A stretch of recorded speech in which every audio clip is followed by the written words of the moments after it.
Welcome into a Wednesday edition of the Desmond Johnson Show. It's a Carolina Panther loaded edition here on Tobacco Road Sports Radio. Make sure you rate and subscribe over at the YouTube channel, youtube.com/@Tobacco Road Sports Radio. And shout out to our terrestrial radio partners, WTOB 980 AM and WWBG 1470 AM in Winston-Salem and Greensboro. Alex Zietlow in the house from the Charlotte Observer. Carolina Panthers beat writers going to get us set up for Panthers versus Rams. Gabb Goudy from Fanduel Sportsbook will come by a little bit after that and give us some prop bets, some fun prop bets for Panthers versus Rams, and a look at the College Football Playoff too. So we got a loaded show. I told you all on Tuesday we were loaded all week long. So let's go ahead and get into it. It's the Desmond Johnson Show. Live with Desmond Johnson, son, the live is one.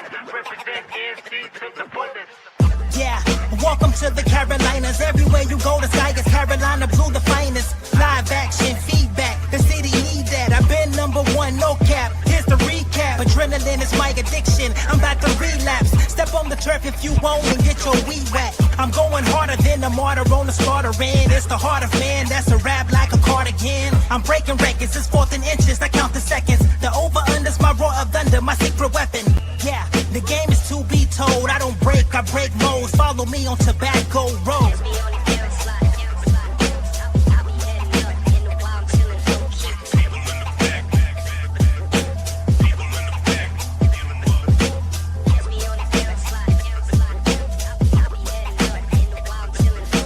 Live with Desmond Johnson, son, the live is one. Represent NC to the fullest.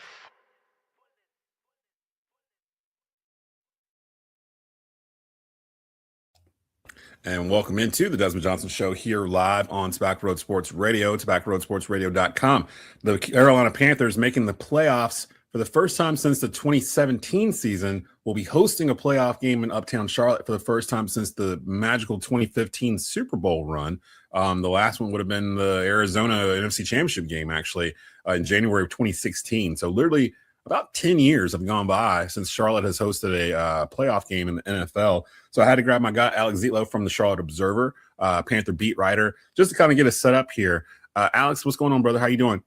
I'm doing great. Also, question, how many times have you said first Panthers playoff appearance since 2017 and first home playoff game since 2015? It's got to be like up there This with week? in the hundreds. Yeah, this week probably a billion. Yeah. It's been like the lead off pretty much for it. And it's crazy too, because I was looking at the Fanduel Sportsbook betting odds for this, and I cannot believe that the Panthers, the line is 10.5. Like, I don't think they had anything like that in an NFL game this year. And for some reason, they've got the Rams up as a double-digit favorite, and that line has not moved. I think it was at 11 before the money's moved to 10.5. But there's no other playoff game where someone is favored in the wildcard round this weekend by more than like 4 points, I believe. So this Ram Panther thing, pretty much all of America assumes the Rams are going to win. Alex is going to tell us why they're not. So we're going to try to get into it here. First of all, injury update with the Panthers, because it feels like we're getting really healthy at the best possible time. Can you give us an injury update for Wednesday? Yes, absolutely. So the Panthers, here, I am about to pull it up. Okay, so the Panthers had every single player on the active roster participate in some capacity on practice or in practice on Tuesday, and I imagine a similar thing will happen on Wednesday as well. You got Bobby Brown was limited with the concussion. He's still in concussion protocol. So is cornerback Robert Rochelle. He's also in concussion protocol and was limited on Tuesday. And then Claudin Cherlis, who is battling a calf and ankle injury and is now a starting linebacker for the group, it was also limited in practice. But everyone else, it was full participants on Tuesday, and I expect the same going forward. That not only includes the 52 guys who are on the active roster right now, that also includes 2 injured reserve guys, obviously Robert Hunt and Chandler Zavala, who are practicing but are technically on the injured reserve. And you might have noticed, hey, Alex, you said 52 guys are on the active roster right now. Why isn't there 53? Because that's obviously what the active roster allows. The Panthers are leaving open that option in case they do want to promote either Chandler Zavala or Robert Hunt. If you are asking me right now, I imagine that the Panthers might do this gamesmanship thing and push Robert Hunt to maybe be questionable on Saturday. But if you're asking me, I think that the trends are pointing to him playing, which is really good news for this Panthers offense, who, as I'm sure we'll get into, have had some trouble trying to get the run game going, which is Robert Hunt's thing. Obviously, whenever you put a Pro Bowl offensive lineman in the mix, that can only mean good things.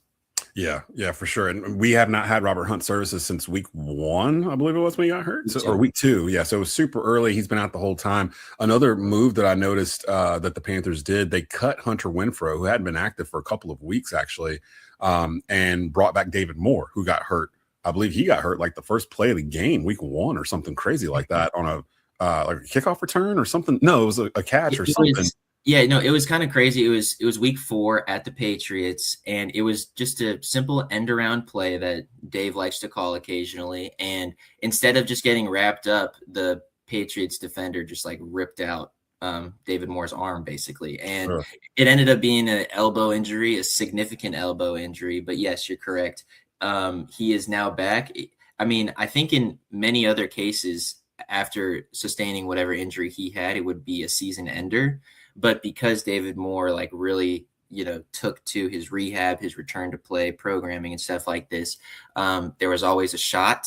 And I mean, he's back active while the Panthers are playing postseason football for the first time in a really long time. So not exactly sure how much he will contribute on the field on Saturday when it comes to receiving, because the Panthers still have a lot of things to figure out among their receiving core. Jalen Coker took literally the most amount of snaps among receivers this past week against Tampa Bay Bucks. Obviously, the offense runs through T-Mac. Got to figure out what to do with Xavier Legette as he continues to develop. How do you wring the best out of Jimmy Horn and those things? So I think David Moore is certainly an asset and it just like is a great person to have on your team. But there's a lot of question marks around that receiver room for sure. Yeah, I would imagine if anything, just the veteran leadership in that wide receiver room is more valuable than anything else, because it does feel like right now, it feels like Jalen Coker's took over the number 2 wide receiver role from Xavier Legette over the past couple of weeks. So you've had T-Mac at 1, Coker at 2, Legette at 3, and then after that, it's just kind of a mixture of guys in and out or whatnot. But those seem to be the main 3 that are going to be there.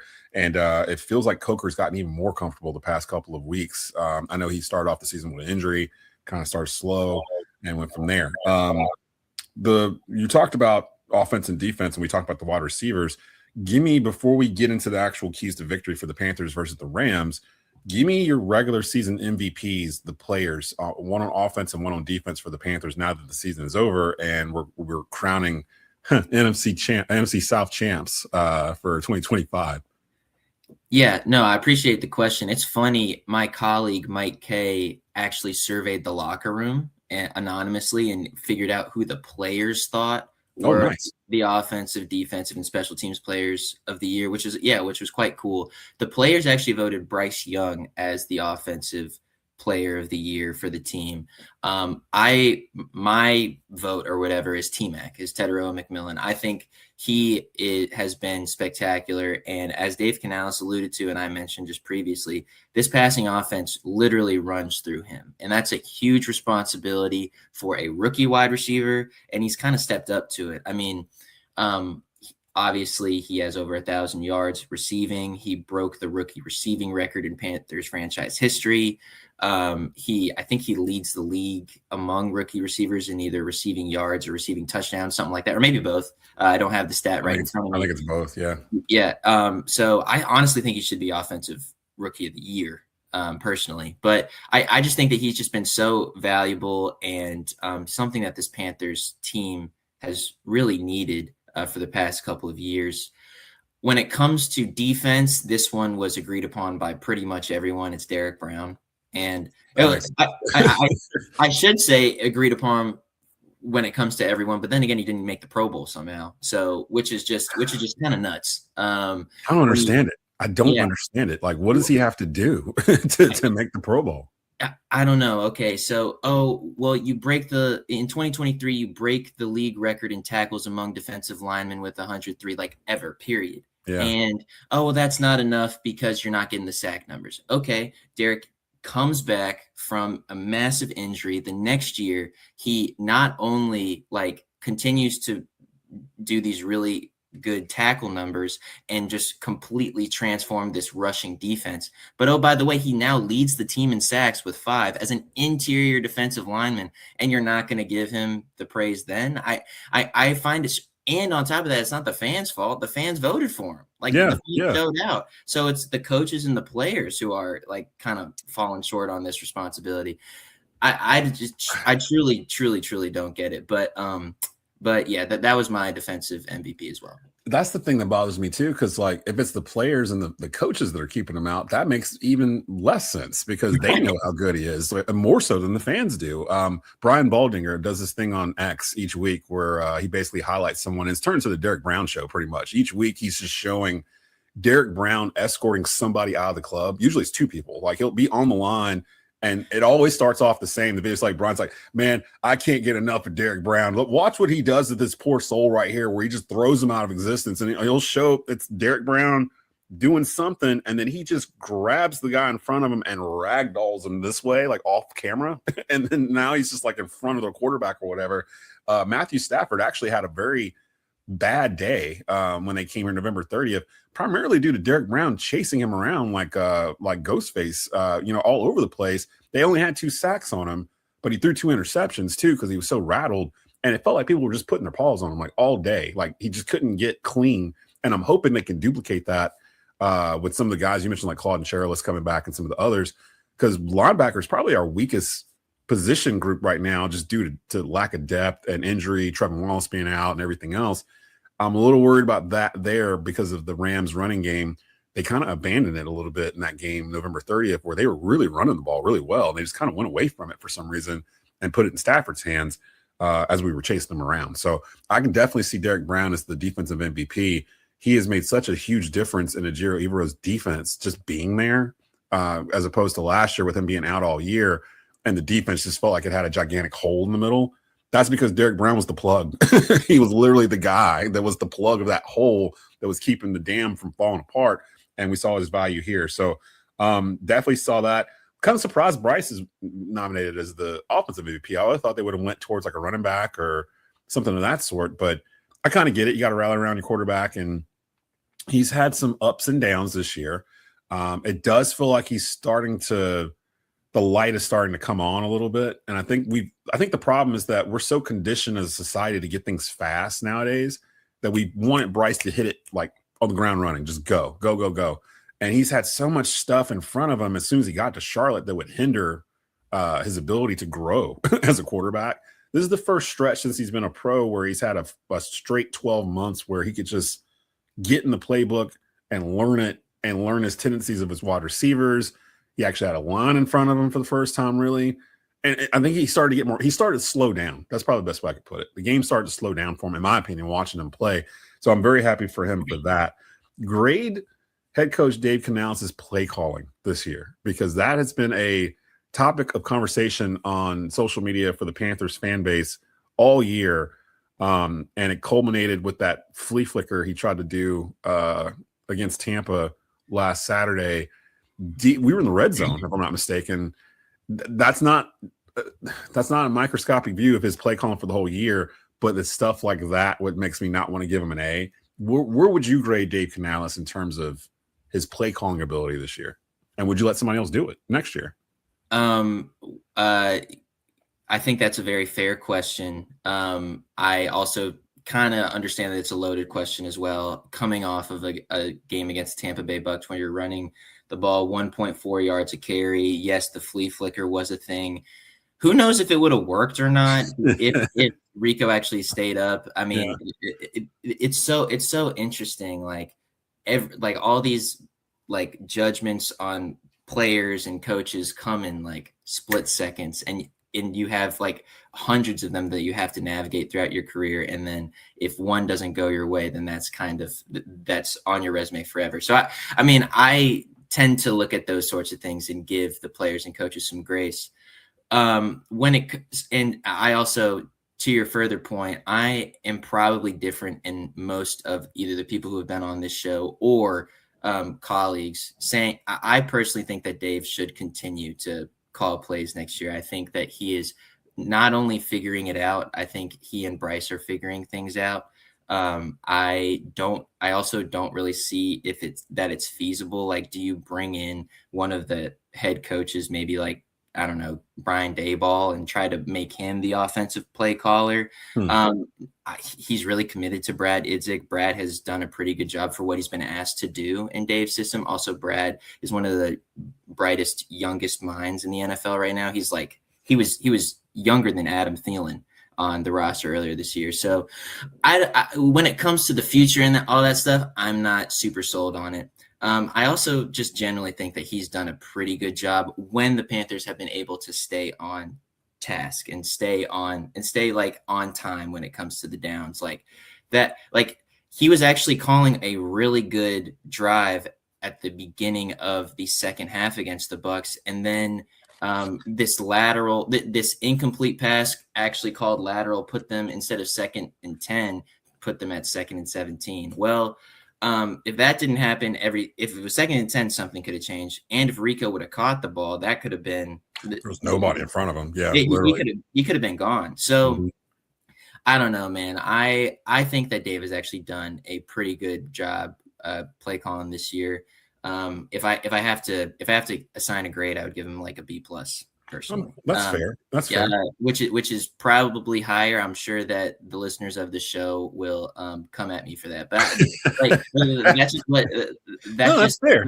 Yeah, I mean, it's a pretty fair grade because I mean he if you compare him to September week 1 Jacksonville to now, you can tell he's learned like on the fly, like while he's been doing it. And the problem is we've been watching him learn. So like we remember him doing the bad call here, or we remember him forgetting the run game there or whatnot. Like I specifically remember us basically abandoning the run game against the Niners in that Monday Night Football game. And then the next week we end up playing the Rams and we run the ball 40 times. So it's like he's kind of learned to be able to adjust. He might need to learn how to better adjust in game. That might be the next step for him, but I don't really have a problem with his play call. And I see a lot of people complaining about it throughout the season. I'm like, no, the play was fine. We just didn't execute it, or the guy didn't catch it, or the other team made a play. They get paid too. Like it's things like that. So I'm okay with a B+. That sounds pretty good. I am very much looking forward to the future for the first time in 6 or 7 years in terms of us yet again going into an offseason with the same coach, same starting quarterback, same GM, coming in with all of our draft picks and knowing the way Dan Morgan cooks in terms of it's not just the draft picks. He's had guys the past 2 years that are contributing right now that were undrafted free agents that he plucked, found Jalen Coker, that have become key components of this team. And I'm ready for him to do that, to sprinkle it in. Because if Carolina can win this playoff game, just this one, if they can win this one and kind of show they're on the up, that's when you start getting like veteran free agents coming over to sign, like to fill in holes. Like that was the thing that put the 2015 team over roster-wise.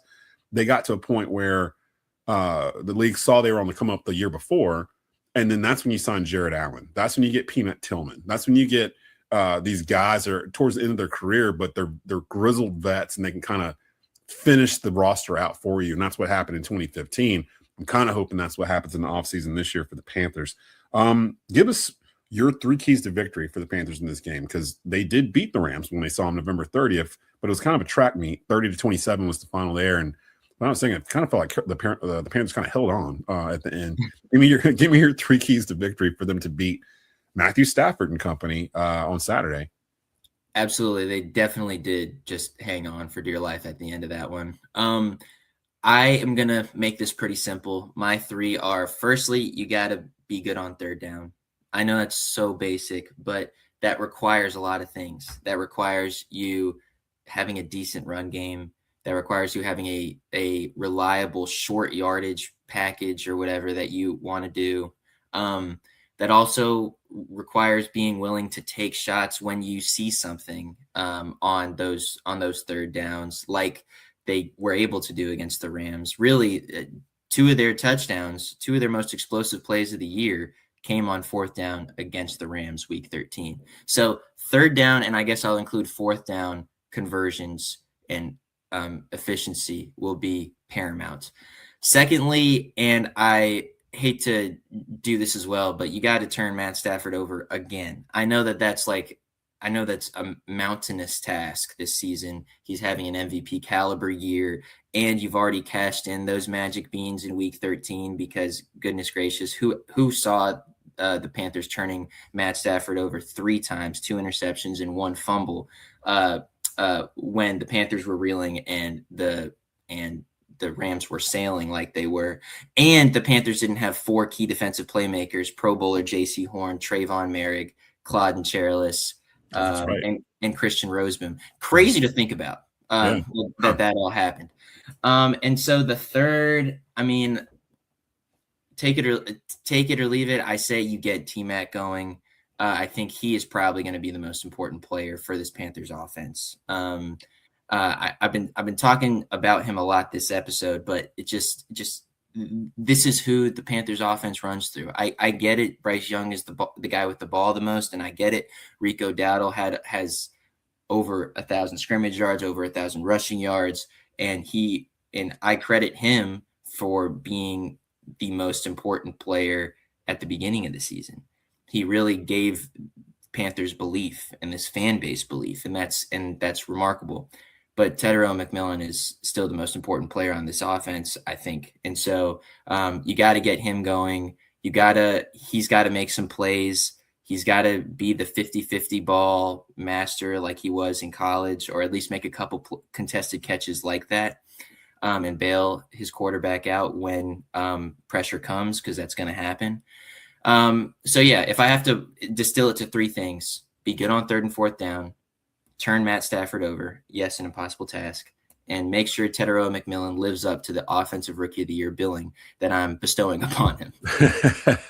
I'm glad you mentioned the turnovers because, when you lay out all the guys we were missing coming off of that Niners Monday Night Football game the week before, the main reason when we won that game was the turnovers. We converted those turnovers into actual points. And Stafford was coming in with like a record number of pass attempts without an interception or something. He threw something had something to do with it. It was 27 touchdowns without an interception. Yeah, which is insane. Isn't that crazy?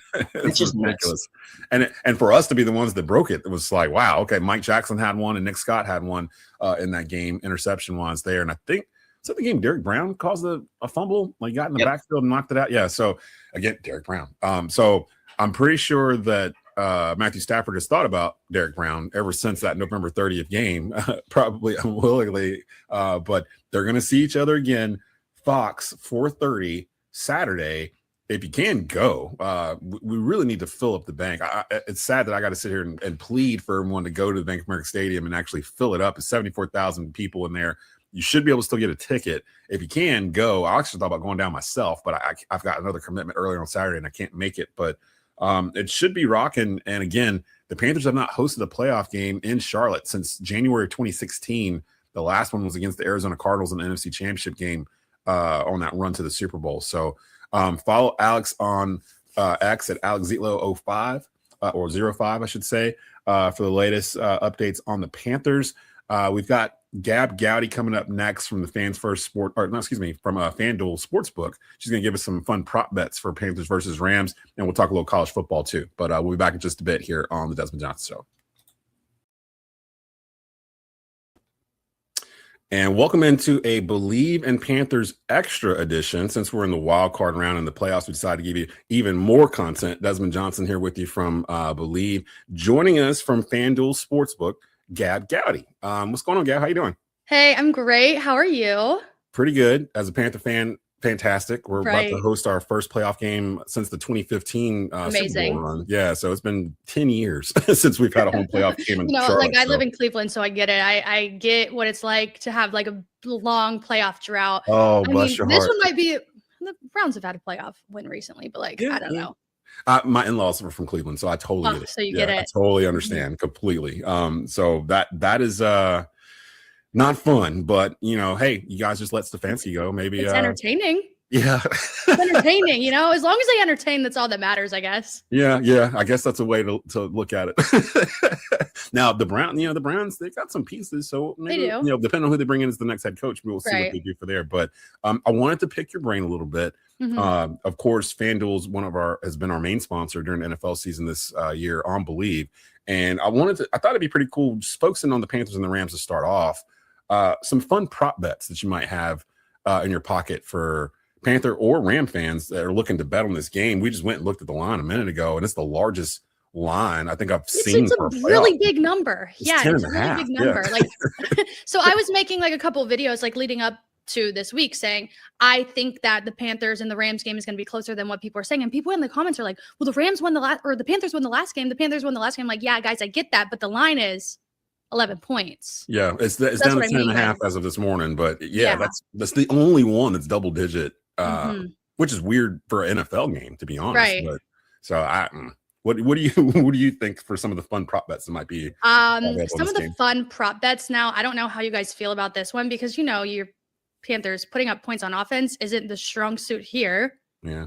but Bryce Young to throw 2 touchdown passes could be something fun. He did in the game they played threw- November 30th. He threw 2. Oh, he threw 3 He actually. threw 3 of them. Yeah. Yeah. Yeah. So the prop bet is that he'll throw over 2 or Plus 1.5 or plus 1.5. 1.5. Okay. Over So 1.5 touchdown passes plus 168. I kind of I like that because the Panthers are getting Robert Hunt back, their main guard who's been out since week 1. And something that's not really reported, they just cut Hunter Renfrow to make room for David Moore, who's like a veteran wide receiver who got hurt week 1, has been out all year, but they didn't put him on injured reserve, and now he's back as well. So Bryce is kind of getting some pieces together, and I like Bryce Young. I've grown to like Bryce Young. You've grown to like Bryce Young. I had what? I feel that, questions. yeah. I had doubts because, well, a lot of it too. His first year, we don't even count it here anymore. We kind of give him a mulligan because the whole coaching thing, mess, yeah. right? It was a mess. Yeah, so I can't really blame Bryce for not playing well when he didn't even know Mhm. who's calling the plays from week to week. So I can imagine that would be really, really tough. But this year, he's really he's still doing the good Right, game, like, bad game thing. It's not like an outstanding offense by any means, but it's getting the job done. I guess that's all you need in that division. Also, you just need to get the job done.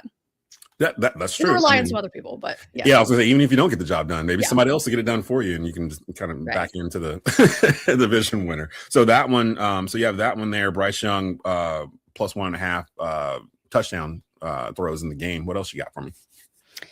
Also, McMillan to score a touchdown. If he's throwing the ball, if he's throwing 2 touchdown passes, he needs someone to catch it. Yeah, Ted. Actually, I was looking at the box score from November 30th. Ted only He had scored. He had 1 reception. Yeah, One reception that was a touchdown. that's it. And they've been the past couple of weeks, especially in December. Bryce and Tet have been really locked in. Like he's really been looking for him to bail him out on these like long third downs and stuff, and they've been really connecting. Yeah. So that's actually just one. You said the bet's 1 touchdown from Tet McMillan. Yes. We might be able to put a little parlay together here with these. I kind of like it. From Gabb here. Should we just go with his receiving yards as well? What do they have him for his receiving yards? 55.5.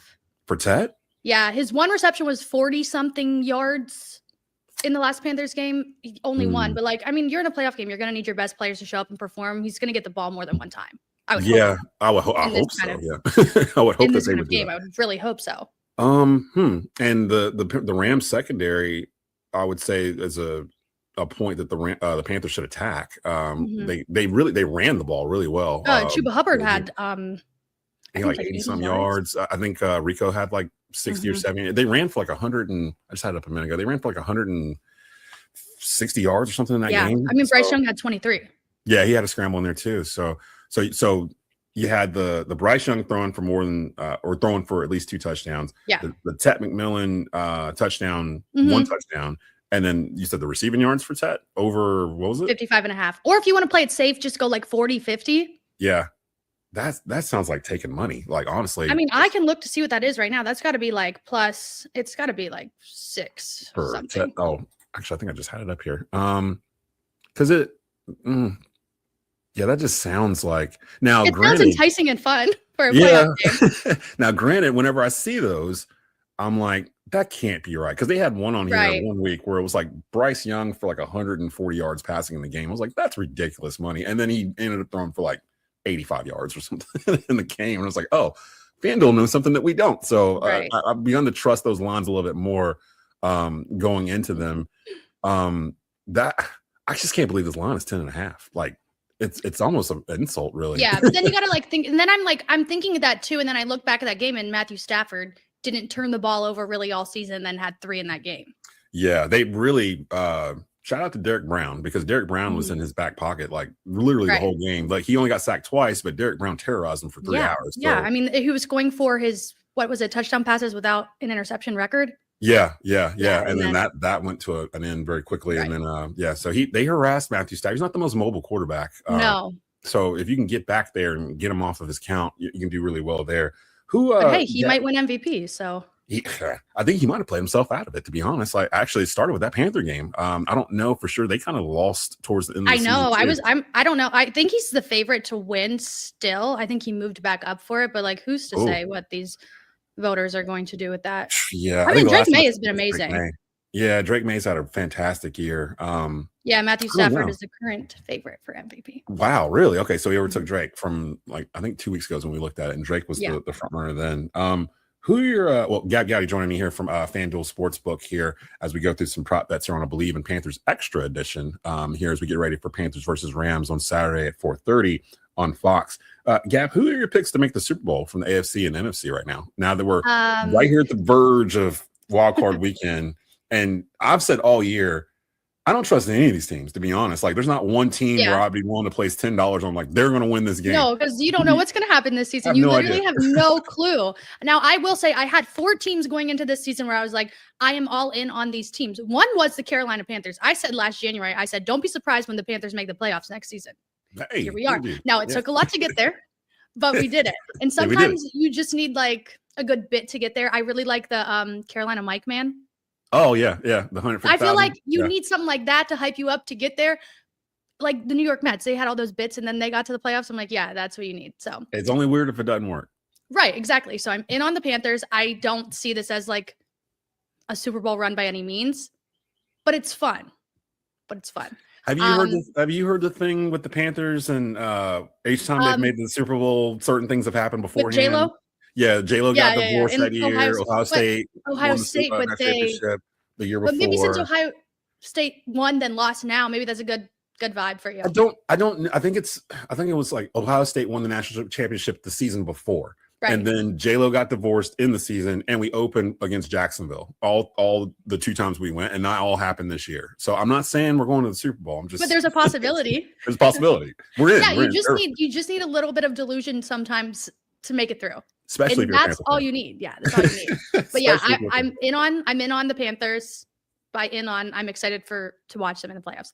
The next NFC. Who do you got for AFC and NFC representatives in the Super Bowl? My preseason Super Bowl sleeper, the Chicago Bears. Ooh, wow. Okay. And I don't trust them either. I don't either. But you know what? I got to stick beside them. I said it from the start, so I'm going to ride with them till I can't anymore. I respect and then from that. the AFC, the Buffalo Bills.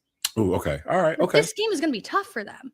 Yeah. I mean, it's not an easy game by any means. It's funny. I think we picked Buffalo here for Believe in Panthers. We picked Buffalo too. Can't remember who we picked from the NFC. It might have been Philly. And I don't trust them. Good pick. I don't trust them either. So it's like this is so wide open from picking who's going to make the Super Bowl, who's going to win MVP. Like it could be any combination of these teams in the Super Bowl, and it won't surprise me because again, none of them have been like. Right. I think we got used to the Chiefs of course.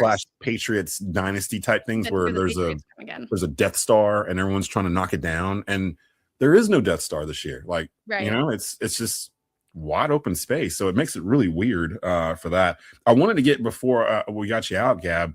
Of course, the college football playoffs are Thursday and Friday, and I wanted to get your picks from those as well because I just had Jay Stu and Jeff Swartz on Believe in Panthers, our midweek edition. They're both Oregon Ducks, so they're like Oregon all the way. We don't care who we play. Oregon. Who do you like in these 2 semifinal matchups? Well, I said Ohio State was going to win. That's looking really terrible. So give me Indiana and give me Ole Miss because I want to see the drama from that. Ooh, okay. Like it Yeah, would just be the drama is so good. I kind of want Miami to do this for some reason. I mean, I'm in ACC country, and Yeah. they brought Miami in 20 plus years ago to do this, and they're finally being able to do it. There's all these storylines. Mario Cristobal, I think, came from Oregon. Yeah. Oregon, their running back apparently is out. He broke his clavicle against Texas Tech. They didn't even know. They just ruled him out last night, so they don't have him. And two other guys hit the portal from the running back room. So I don't even know who's playing for Oregon, on Friday. I think is that the matchup you want? Indiana versus Ole Miss? That's the one you're kind of looking forward to the most? I just want to see Ole Miss. Like, I just want to see them win because I just know the internet will be good. I'm not like a college football fan by any means. Like, I live in Ohio. I'll watch Ohio State. I watch games that they play. But when I'm watching college football, I'm just like, I don't even know. Yeah. I just want the most drama possible because I feel like college football is just all it is right now is drama. It's like It a really reality is. TV show that doesn't stop.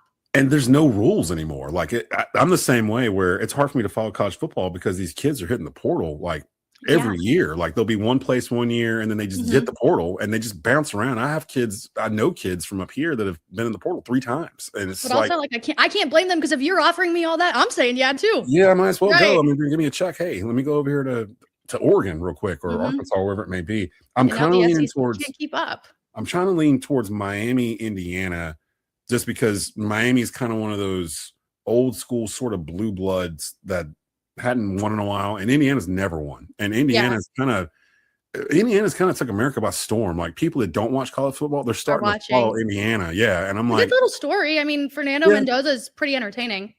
yeah, I mean they've been the story all year, so we'll see. But I'm gonna get you out from right here. But thank you for the picks. And thank you for acknowledging that the Panthers might actually do something in the playoffs because no one else is. No one else is. Thank you, Gabb Goudy. You can follow her on X at Gabb Goudy from Fanduel Sportsbook. And we will see you guys live Saturday after the conclusion of Panthers Rams, regardless of the outcome. Game's at 4:30, so we'll probably be on somewhere around 8 or so on Saturday night with a post-game live show on Believe's YouTube channel. So we will see you guys then.